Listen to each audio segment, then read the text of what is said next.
গীবতের 5 নম্বর ক্ষতি, হাতের আঙ্গুলের উপর এইগুলোর কি বলে? লোক। কি বলে? চারি লোক। লোক বলে না? যে ব্যক্তি গীবত করে মারা যায়, কিয়ামত পর্যন্ত তার হাতের আঙ্গুলের লোকগুলো হবে তামার। এই তামার লোক দিয়ে সে তার চেহারা আর মুখ খামচাইতে থাকবে। আবু দাউদ শরীফের 4878 নম্বর হাদিস। এই হাদিসের বর্ণনাকারী আনাস ইবনে মালিক রাদিয়াল্লাহু তাআলা। عن أنس بن مالك رضي الله تعالى عنه قال قال رسول الله صلى الله عليه وسلم لما عرج بي مررت بقوم لهم أصفار من نحاس। রাসূলুল্লাহ সাল্লাল্লাহু আলাইহি ওয়াসাল্লাম বলেন, আমি যখন মেরাজে গেলাম, আমাকে যখন মেরাজে দেওয়া হলো, আমি এমন একদল মানুষের পাশ দিয়ে অতিক্রম করলাম যাদের হাতের নখগুলা তামার। ইয়াখমিশুনা উজুহাহুম ওয়া সুদুরহুম, তারা তামার নখ দিয়ে তাদের চেহারা আর বুক খামচাইতেছে। আমি জিবরিল আমিনকে প্রশ্ন করলাম, মান হাউলাইয়া জিবরিল, জিবরিল এরা কারা? জিবরিল আমিন জবাব দিলেন, হাউলাইল্লাযীনা ইয়াকুলুনা লুহুমান নাস ওয়া ইয়াকউনা ফি আ'রাদিহিম, এরা তারা যারা দুনিয়ার মধ্যে মানুষের গোশত ভক্ষণ করত, যারা দুনিয়াতে মানুষের সম্মানহানি করত, এরা তারা। নাউযুবিল্লাহ। গীবতের শাস্তি, ভয়াবহতা, ক্ষতি নাম্বার 6। গীবত করা মানে পেটের মধ্যে আগুন ঢুকানো। বলেন, পেটে কি ঢুকানো? আবু দাউদ শরীফের 4881 নম্বর হাদিসের বর্ণনা। قال رسول الله صلى الله عليه وسلم من أكل برجل مسلم أكلة فإن الله يطعمه مثلها من جهنم। কেউ যদি এক লোকমা পরিমাণ গীবত করে, মানে এক লোকমা মুখে নিতে নিতে কোনো মুসলমানের গীবত করে, আল্লাহ তাকে ওই পরিমাণ আগুন জাহান্নামে খাওয়ায়া দিবে। ওয়ামান কুসিয়া বিরাজুলিন সাওবা, কাপড় পরতে পরতে গীবত করলেন, ফাইন্নাল্লাহা ইয়াকসুহু মিসলাহা মিন জাহান্নাম, আল্লাহ তাকে জাহান্নামে আগুনের পোশাক পরায়া দিবে। এইজন্য দুনিয়াতে গীবতের পোশাক যদি পরেন, জাহান্নামে আগুনের পোশাক পরায়া দিবে। আল্লাহ আমাদের জবানকে হেফাজত করেন। গীবতের ক্ষতি নাম্বার 7। গীবত করা মানে মরা জানোয়ারের গোশত খাওয়ার চাইতেও বড় অপরাধ করা।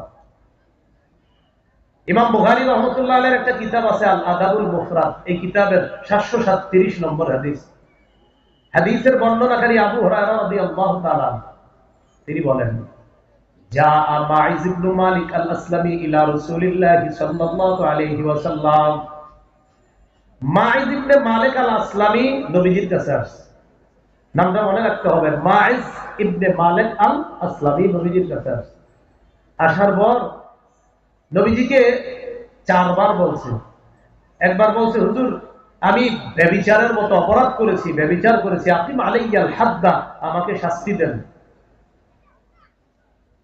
নবীজি তারে সরায়া দিচ্ছে। দ্বিতীয়বার আবার আসছে, হুজুর আমাকে শাস্তি দেন। নবীজি যাও, সরায়া দিচ্ছে। তৃতীয়বার আবার আসছে, আমার শাস্তি দেন। নবী খোঁজ খবর নিছে লোকের মাথায় কোনো সমস্যা আছে কিনা, দেখো তো এলাকায় গিয়ে খোঁজ খবর নিয়ে জানছে মাথায় কোনো সমস্যা নেই। 3 বার আসার পর নবী তারে ফিরাইয়া দিচ্ছে। 4র্থবার আসার পর জিনার সাক্ষী হলো 4 জন, তার স্বীকারোক্তি হয়ে গেল 4 বার। ফারাজামাহুন নবী সাল্লাল্লাহু আলাইহি সাল্লাম ফির রাবিআ, 4র্থবার তাকে পাথর মারার ব্যবস্থা করলেন। পাথর মেরে যখন তাকে হত্যা করা হলো, লাশ পড়ে আছে। এই জায়গাটা খুব মন দিয়ে শুনি, লাশ পড়ে আছে। ফামাররা বিহি রাসূলুল্লাহ সাল্লাল্লাহু আলাইহি ওয়াসাল্লাম ওয়া মাআহু নাফারুম মিন আসহাবিহি। নবীজি তার লাশের পাশ দিয়ে গেলেন, নবীজির সাথে সাহাবীদের এক দলও ছিলেন। ফাকালা রাজুলান মিনহুম ইন্না হাযাল খাইনা আতা রাসূলুল্লাহ সাল্লাল্লাহু আলাইহি ওয়াসাল্লাম মিরারা কুল্লু যালিকা ইয়ারুদ্দুহু। সাহাবীদের মধ্যে 2 জন ওই লাশের পাশ দিয়ে যায় আর কয়, এই গাদ্দার, এই খেয়ানতকারী নবীর কাছে বারবার আসছে, নবী তারে বারবার ফিরাইয়া দিছে। 4র্থবার আসার পর নবীজি তার উপর শাস্তি প্রয়োগ করছে। কুতিলা কামা ইউকতালুল কালবু, তাকে কুকুরের মতো হত্যা করা হয়েছে। দিল থেকে আওয়াজ দিয়ে বলেন নাউযুবিল্লাহ। কথাটা নবীজির পছন্দ হয় নাই। যাকে ব্যভিচারের শাস্তি প্রয়োগ করা হয়েছে তার ব্যাপারে 2 জন সাহাবী বললেন যে সে বারবার নবীর কাছে আসছে, নবী ফিরাইয়া দিছে। সর্বশেষ এই গাদ্দারকে চতুর্থবার নবী পাথর মেরে হত্যা করছে, ঠিকই আছে, কুকুরের মতো হত্যা করা হয়েছে, নাউযুবিল্লাহ, এটা বলছে নবীর সামনে। ফাসাকাতা আনহুম নবী সাল্লাল্লাহু আলাইহি ওয়াসাল্লাম, নবীজি চুপ রইছে, সামনে দিয়ে যাইতেছে। যাওয়ার সময় ফামাররা বিজিফাতি হিমার, এটা মরা গাদার পাশ দিয়ে গেছে। কিসের পাশ দিয়ে? মরা গাদা। শাইলাতুন রিজলুহু, গাদার সামনের দুই পা উঁচু হয়ে আছে। যেই দুইজন তার ব্যাপারে বলছে কুকুরের মতো হত্যা করা হয়েছে, ওই দুইজন যে নবী বললেন কুলা বিন হাযা, তোমরা দুইজন এই মরা গাদার গোশত খাও। এই কথা বলার পর তারা দুইজন বললেন আমি জিফাতি হিমার ইয়া রাসূলুল্লাহ, হুজুর মরা গাদার গোশত খাবো? নবীজি বললেন হ্যাঁ, আল্লাযী মিলতুমা মিন ইজ্জি আখিকুমা আনিফান আকসার, এই মাত্র যে তোমাদের ভাইয়ের ব্যাপারে যে কথাটা বললা, এটা তো মরা গাদার গোশত খাওয়ার চাইতে আরো বড় অপরাধ করছো। মরা গাদার গোশত খাওয়া হারাম, তাকে যেটা তার সম্মানহানি করে কথা বললা একজন মৃত ব্যক্তির ব্যাপারে, এটাও হারাম কাজ করলা, তো ওইটা হলো আরো বড় হারাম। বড়টাই যেহেতু করে ফেলছো, এখন এটি খাও, সমস্যা কি? শাসন করলেন, ধমক দিলেন। তাহলে মরা প্রাণী, মরা গাদার গোশত খাওয়ার চেয়ে বড় অপরাধ করা মুসলমানের ব্যাপারে সমালোচনা করা। নবীজি বলেন যার ব্যাপারে তোমরা বললা সে কুকুরের মতো মারা গেছে, আমার কাছে ওহী এসেছে ইন্নাহু ফি নাহরি মিন আনহারিল জান্নাতি ইয়াতাহাম্মাস, এই মুহূর্তে সে জান্নাতের নদীতে সাঁতার কাটতেছে। প্রিয় ভাইরা, আমার সাথে তিনটা স্লোগান মুখস্থ করেন। বলেন গীবত করব না, গীবত শুনবো না, গীবতের মজলিসে বসবো না। গীবত করবো না, গীবত শুনবো না, গীবতের মজলিসে বসবো না। কথাগুলো কি মনে থাকবে ইনশাআল্লাহ? এখন আপনাদেরকে একটা হাদিস শোনাবো, আপনারা আশ্চর্য হয়ে যাবেন এমন দুই ব্যক্তির ব্যাপারে হাদিসটি। যে দুইজন হলেন নবীদের পরে শ্রেষ্ঠ দুই মুসলমান। কি নাম? আবু বকর, ওমর রাদিয়াল্লাহু আনহুমা। এটা হাদিসের কিতাব আছে আস-সিলসিলাতুস সহিহা, ছাত্র ভাইরা এটার সাথে পরিচিত, ওলামায়ে কেরাম পরিচিত। 2608 নম্বর হাদিস। এই হাদিসের বর্ণনাকারী আনাস ইবনে মালিক রাদিয়াল্লাহু তাআলা তিনি বলেন কানাতিল আরাব তাকদিমু বা'দুহা বা'দান ফিল আসফার, আরবরা সফরের মধ্যে একজন আরেকজনের খেদমত করেন। সফরে আরবরা একজন আরেকজনের খেদমত করেন।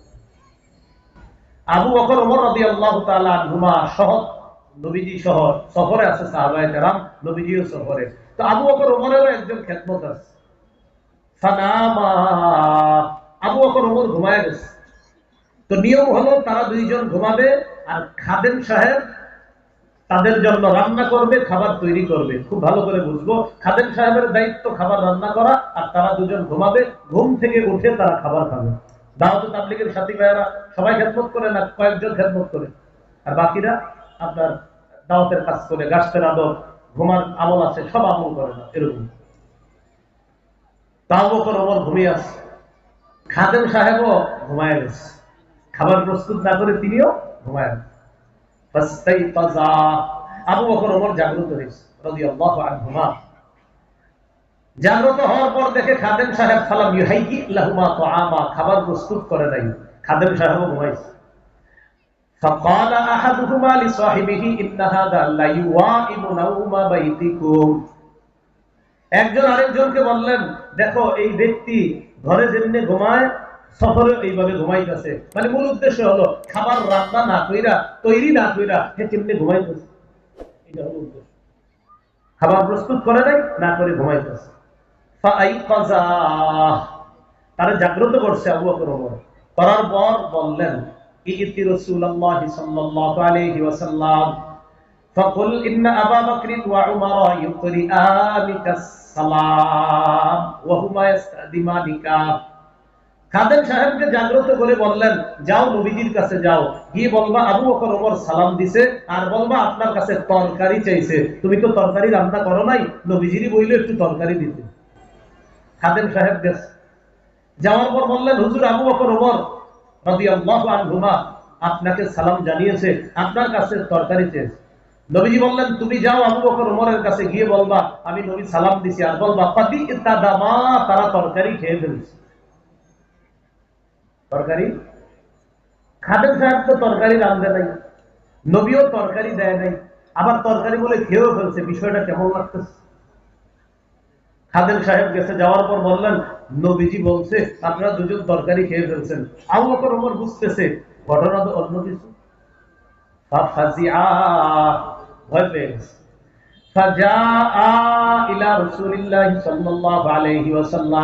দুজন আল্লাহ নবীর কাছে আসে।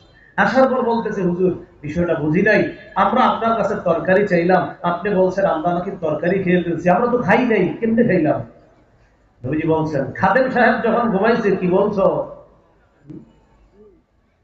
খাদেম সাহেব যখন ঘুমেছিল কিছু বলো নাই, ওহির মাধ্যমে সব জেনে ফেলছি। ওই যে বলছো না, এই বলাতেই তোমাদের পেটে তরকারি ঢুকে গেছে।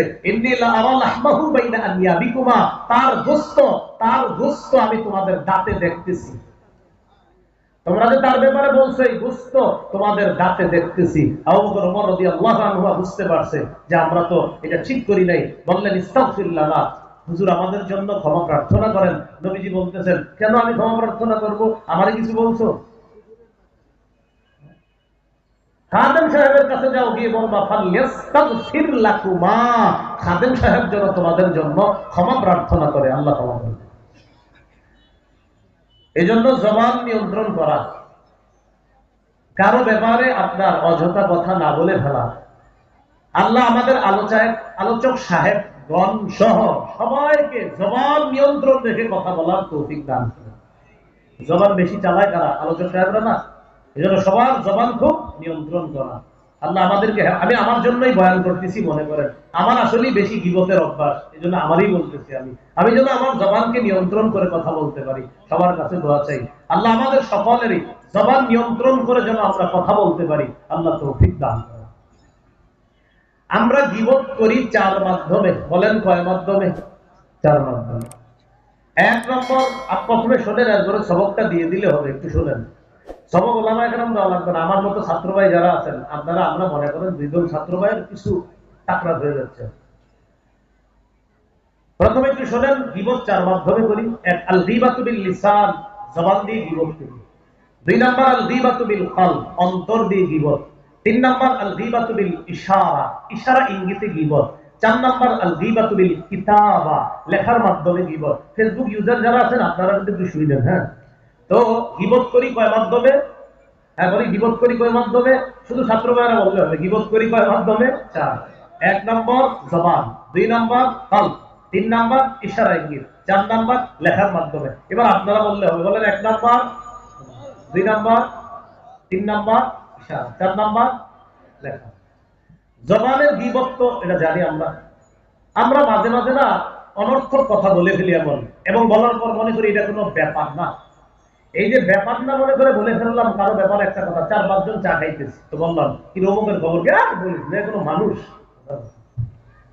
এই যে বলে ফেললেন, এই কথাটা আপনাকে দুনিয়ার পূর্ব পশ্চিম যত বড়, এর চেয়ে আরো গভীরে জাহান্নামে নিয়ে যাবে একটা কথা। দলিল সহিহ বুখারী 6477 নম্বর হাদিস। এই হাদিসের মধ্যে আছে قال رسول الله صلى الله عليه وسلم إن العبد لا يتكلم بالكلمة ما يتبين فيها يزل بها في النار أبعد مما بين المشرق। রাসূলুল্লাহ সাল্লাল্লাহু আলাইহি ওয়াসাল্লাম বলেন, অনেক সময় অনেক ব্যক্তি মাঝে মাঝে এমনি কথা বলে ফেলে, অন্ধবন্ধ আসছে লা ইউকি লাহা বালা, এই কথার পরিণতি কি হতে পারে সে চিন্তাও করে না, মানে কোনো ব্যাপার না বলে ফেলছে। তুই এটা বললি কেন? তার এটা কোনো ব্যাপার না বলে ফেলছে। নবীজি বলেন একটা কথার কারণে সে দুনিয়ার পূর্ব পশ্চিম যত দূরত্ব, এর চেয়ে আরো গভীরে সে জাহান্নামে যাবে, শুধু একটা কথার কারণে। আল্লাহ আমাদেরকে হেফাজত করেন।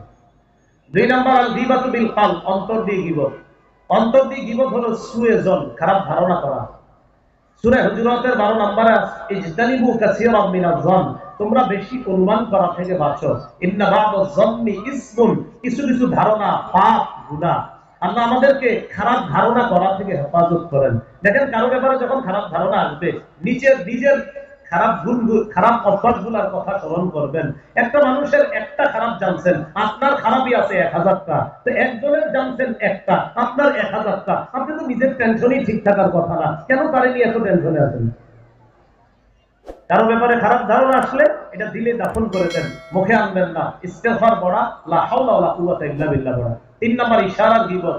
এটা আমার দিকে তাকাইলে বুঝবেন না, তাকাইলে বুঝবেন না, ইশারা গিবত। এখন কথা হবে না, ইশারা হবে। তাকান,